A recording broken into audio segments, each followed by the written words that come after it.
What is up, everyone? Welcome back to another episode of the Fantasy Fellow Show. Not really a full episode. This is more of just a quick video and update. The 2022 fantasy season, fantasy football season, has come to an end. So this is more of a thank you video for hanging out with me this entire season. We did have a lot of growth on the YouTube channel and the Fantasy Fellowship website and everything on that. So I just want to thank you guys for hanging out with me this whole season. Hopefully, you guys were able to win some games and win some fantasy championships. If not, if you just caught us at the end of the season, we're going to be pumping out more content than ever in 2023. So I guess what to expect, I just kind of want to frame everything. And again, now that fantasy football is officially, it's over, but the hard work is just beginning. So at this point, it's as I record this, it's January 5th. What we'll do is we have the NFL playoffs and stuff, so I'm going to continue to put out content for the games and whatnot, but my attention is going to be more so on the NFL rookies coming in. I want to get quarterbacks, running backs, wide receivers, and tight ends. We'll do some dynasty rookie information for you guys and get you guys ready for your dynasty drafts as well as the NFL draft in general. So expect more dynasty content coming forward. And of course, if you guys do play fantasy basketball, that's one thing that officially, now that football is done, I can pump out some basketball content. So I'll be putting out a couple live streams, 1 or 2 live streams each week for basketball. We'll do our waiver wire video for basketball. So expect maybe 2 to 3 videos per week on NBA fantasy for the rest of the fantasy basketball season. And then, again, we're just going to continue to pump out the dynasty content. We'll do a lot of things. And I might even do I might try some different things this year. So if you guys have any ideas for content, let me know. I can always, I'm always open to ideas and seeing what you guys have out there or what's, not in the market right now that you guys were hoping for videos on. So again, thank you guys. We're up to 609 subscribers. So I think the next goal, of course, we want to get to 1,000 subscribers, because 1,000 subscribers, then you can get monetized on YouTube, and then we can start making a little bit of income off the channel. And that would be fantastic. So I'd love to do this more full-time work for you guys. And I guess as far as my 2023, the number one thing that I put out is my my projections and my Google Sheets there. That's going to be all my work that I put in all summer and get us ready for the 2023 season. So that's going to be available at some point. I like to wait until after the NFL draft to get the rookies and whatnot loaded into there. So sometime in May, maybe early June, we'll have our 2023 fantasy football projections live. And then I might be doing like a little bit of a premium paid subscription service for you guys. So if you want to get access to it, it'll only be a couple bucks a month. And then we'd be doing that for through the rest of the regular season. So a lot coming in 2023. Very excited. But since this is the title of the video is 2022 Year in Review, we're going to hop into a screen share. We're just going to kind of talk about some things that happened in fantasy football this year.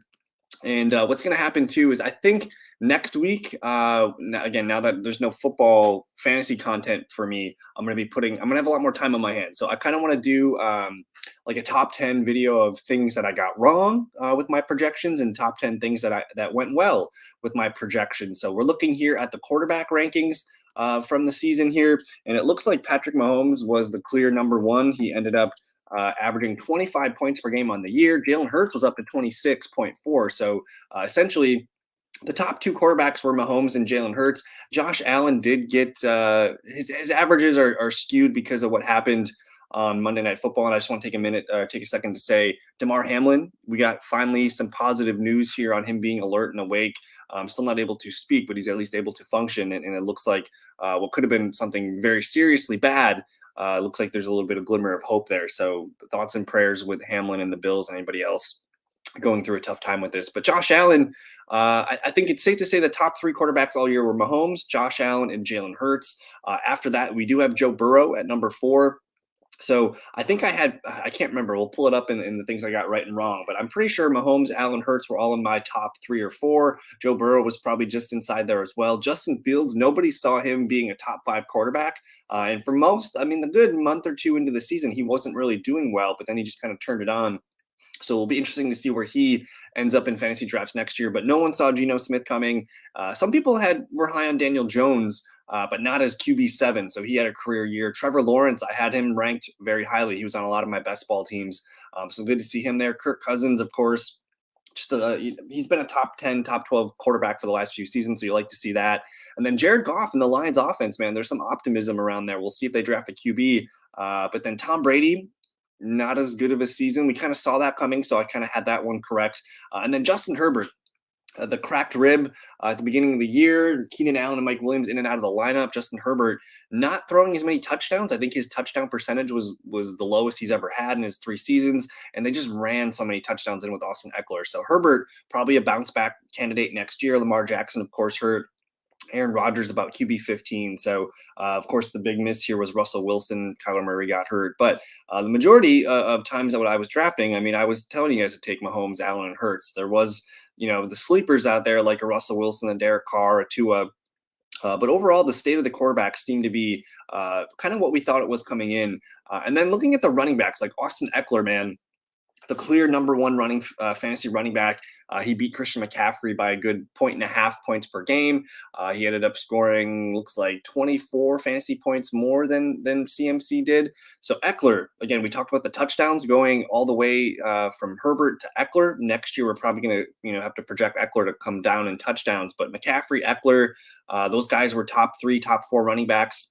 Same with Derrick Henry. He was a top, 3 or 4 running back selection. Of course, the one guy that kind of hit everyone who took him, Dalvin Cook. I mean, you took him probably at the end of the first round. He was RB10. I don't know if that paid off. Who's the other guy that kind of busted in the top 5? I can't remember here. I'm just looking around. Jonathan Taylor. He was kind of the de facto number 1 running back going in. But if you took him, you probably didn't have a good season. So it does remain, this year there was a good hit on running backs. You had Eckler, CMC, Derrick Henry. These guys were all, first round running backs, and they all hit. Those 3 hit. I can say Dalvin Cook, he didn't hit or miss. He was just kind of what you paid for. He was RB10 on the year. You probably were slightly disappointed with Dalvin Cook. But if you took Jonathan Taylor, you were pretty disappointed. So maybe we can look at some wide receivers in the first round next year. But Saquon Barkley bounced back. Nick Chubb belongs as a top running back. He did kind of slow down towards the end of the year, though. You can see here he didn't score a touchdown in the last 5 games for the Browns. But who knows? Maybe a full off season and work with Deshaun Watson can lift that offense. I was super high on Tony Pollard. I had him as a top 24 running back coming into the year, but RB7, are you kidding me? There's Aaron Jones, RB8 on the year. We had him as a fringe first rounder. Ramondre Stevenson, we didn't expect RB9 on the year, but I did have him ranked higher than Damian Harris, I believe, and he was a favorite late round target of mine. Leonard Fournette, decent season. He kind of had some ups and downs. Joe Mixon had some ups and downs as well, but he still ended up as a top 12 running back. Miles Sanders, everyone was wrong on Miles Sanders, I think, for the most part. Ends up as a fringe running back 1 there. Najee Harris, a little bit of a letdown. If you took him, James Conner, when healthy, he was fantastic, but he missed a good portion of the year. Jamal Williams out of nowhere. Kenneth Walker, ETN. These guys we were interested in. Jerick McKinnon kind of coming out of nowhere. And then my guy, A.J. Dillon, of course. I had him ranked as a top 24 running back. He almost finished the season as so. His last month and a half or so, though, I think that was what we thought we were drafting A.J. Dillon in the 5th and 6th round. So, but that's the state of the running backs. It was a decent year for running backs. If you took a running back early, you were probably okay with what you got. Of course, if you took Eckler, CMC, Derrick Henry, those guys were the ones that paid off the most. But there were some decent hits in running backs this year. And then the wide receivers, Justin Jefferson. If you took Jefferson, you're feeling pretty good about your season. Of course, Tyreek Hill, Devontae Adams, Stephon Diggs. There's just a lot of wide receivers that go early in drafts that if you took them, you were pretty dang happy. I think Cooper Kupp might be the only one because he got hurt. Jamar Chase also got hurt too. He might have cost you a little bit, but you're talking Hill, Adams, Jefferson, Diggs, A.J. Brown. These guys were all high draft picks. CeeDee Lamb, high draft pick. Amon-Ra St. Brown was a value. Same with Jalen Waddle. And then Devonta Smith coming in hot to finish as the wide receiver 9 on the year. Fantastic season. Amari Cooper proved to be an elite wide receiver playing with Jacoby Brissett for the majority of the year. Mike Evans came in with a 48-point game to finish the year. That's going to mask his relatively down year. I mean, for the last – let's see. He hasn't scored a touchdown since week 4. Then he gets 3 in week 17. He hits 1,000 yards. That's going to, mask a lot of his inefficiencies. So he was able to make up for that. Tyler Lockett, fantastic season. He actually beats DK Metcalf. Christian Kirk, fringe wide receiver 1. T. Higgins, fringe wide receiver 1. So just some interesting stuff. It looks like a lot of mid-round receivers hit, whether that's, you talk about Lockett, Kirk, Ayuk, Godwin, McLaurin, Pittman. I think we were right with a lot of wide receivers. So if you're following my content in the summer, I'm usually more excited about drafting wide receivers, and that's kind of my area of specialty. I can always draft good wide receivers. And then there's, the occasional miss. Like Mike Williams got injured, but when he played, he was a lot of fun this season. We were low on Deebo Samuel, so we didn't draft him a ton. But the one I'm looking for is Cortland Sutton. We were pretty disappointed with Cortland Sutton and Jerry Jeudy if you drafted them, but that relies, on the Broncos offense not playing well. So interesting wide receiver year. For the most part, there wasn't too many busts. I mean, Deebo Samuel kind of busted, Cooper Kupp busted, but those are mainly because of injury. There wasn't really any, I guess, egregious mistakes early in drafts this year. So looks like we're getting better at doing our fantasy analysis before the draft. And then tight ends, the biggest crapshoot in all of fantasy football. If you took Travis Kelce, there's a good chance you might have won your league. Also, TJ Hawkinson, I mean, he's going to be an interesting guy going forward. He has a really good landing spot here with Kirk Cousins. Ever since he got traded from the Lions to Minnesota, he was the clear number 2 tight end in fantasy football. So he only had 1, 2, 3 games below double digits, and they were all 7, 8 points. So I think going forward, we might see TJ Hawkinson be a guy that we can trust as our tight end for the future. So Hawkinson, if you took Mark Andrews, you're probably pretty disappointed. He kind of got hurt with the Lamar Jackson injury. Hasn't scored a touchdown since week 6. So he had a nice game in week 17, but before that, it's been a while since we've seen some good Mark Andrews numbers. So we'll have to wait and see on Mark Andrews. If Lamar Jackson's going to be in Baltimore next year, I think his landscape could change. George Kittle had a nice bounce back. He did get hurt early in the year, missed some games, the first 2, and then he was kind of so-so out of the gate here, but some big games, some low games. I think he's a frustrating player to own in fantasy because you never know if you're going to get the 3-4 points, but you could end up with the 25, the 30. He's a dominant player. The 49ers just spread the ball around too much. And then Evan Ingram out of nowhere. The Jags offense is a lot of fun. I think Pat Freiermuth is going to be a top 5, top 10 tight end for years to come. And then you have Higbee, Taysom Hill, Dalton Schultz, kind of a disappointment. Jawan Johnson out of nowhere, tight end number 10.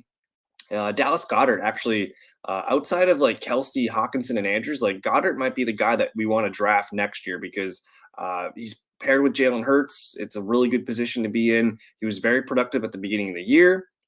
I'm open to Goddard in future years. Everett had a nice season. Tyler Conklin, up and down guy. And then David Njoku. I thought he played well for the majority of the year. His worst numbers came, though, when Deshaun Watson came into the mix here. So not a great final 3 games for Njoku. But before that, he was playing pretty well with Jacoby Brissett. So interesting things here. Tight ends, it's hard to label tight ends as a bust. Darren Waller, Kyle Pitts, these guys both had injuries. I don't like to label injury players with bust, but they technically did bust at their draft position, so we'll say that. But outside of those two, I mean, Irv Smith kind of got overshadowed when Hawkinson came and he missed the majority of the season there with injury. Yeah, tight end next year, I think we're going to advise to drafting early tight ends. And then, while I'm here, I do want to, I'm opening it up right now. My listener league, the Fantasy Fellowship Fun League. I want to shout out to James, aka Porsche23. He won back-to-back. Unbelievable. I'm just going to the playoff bracket now. So here we go. The returning champ ends up winning 125.86 and a 2.2. The fellow MLB here, my friend Matt Boehm, he didn't have anybody else going into that Monday night game. So the game is pretty much over. I just want to show you guys the returning champs team and what he did in the Superflex League. So he had Geno Smith, the nice pickup of the year, and Sam Darnold. So he wins a Superflex League with Geno Smith and Sam Darnold and Baker Mayfield as his quarterbacks.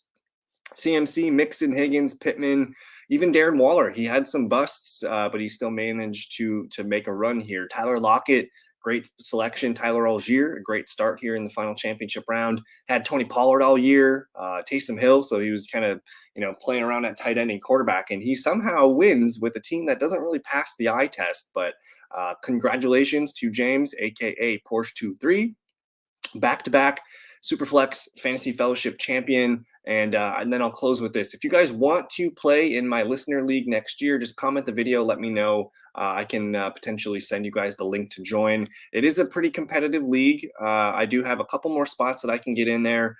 So if you're interested, let me know. Just leave a comment, and then I can, you can basically put your email in the comment, and then I can forward you the invite. but we won't be drafting until end of August next year. So there's a lot of time for that. But anyways, I just want to say thank you. This was a lot of fun for me this season. I think we did pretty well.